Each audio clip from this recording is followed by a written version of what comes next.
पेश है हिंदी ज़बान में अपडेट।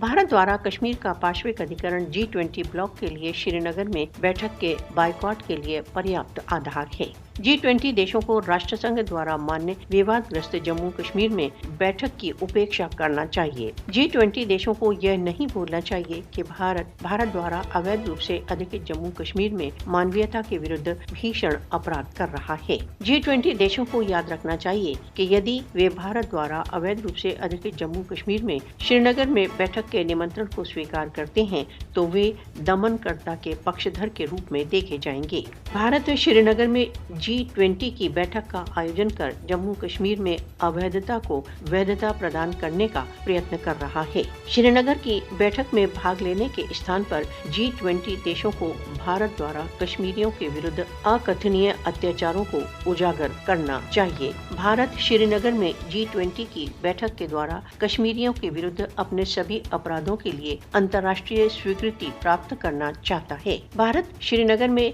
G20 बैठक का आयोजन कर जम्मू कश्मीर की अंतर्राष्ट्रीय रूप से मान्यता प्राप्त विवादग्रस्त स्थिति की यथार्थता को नहीं छिपा सकता। भारत द्वारा अवैध रूप से अधिकृत जम्मू कश्मीर में G20 जैसी बैठकों का आयोजन कश्मीरियों के भारत द्वारा पार्श्विक पक्ष से विश्व का ध्यान नहीं हटा सकता। भारत श्रीनगर में G20 की हाई प्रोफाइल बैठक का आयोजन कर यह धारणा उत्पन्न करना चाहता है कि भारत द्वारा अवैध रूप से अधिकृत जम्मू कश्मीर में सब कुछ नॉर्मल है।